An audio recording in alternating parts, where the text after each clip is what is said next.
बर्तमान बड़ खबर लुहा रड और भुजाली खंडारे मारपिट।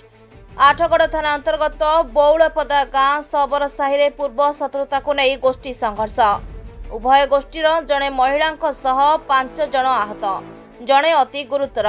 समस्त आहत आठगड़ मेडिकल रे भर्ती। खंडा भुजाली रड द्वारा उभय गोष्ठी मध्य संघर्ष होइथिबा सूचना। गाँव रे उत्तेजना। घटनास्थल रे आठगड़ पुलिस।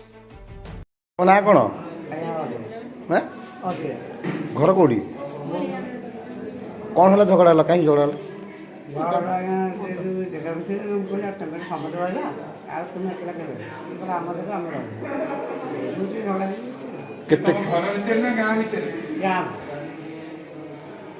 आठगड़ू नरसिंह राउत को रिपोर्ट हर्षिका मीडिया।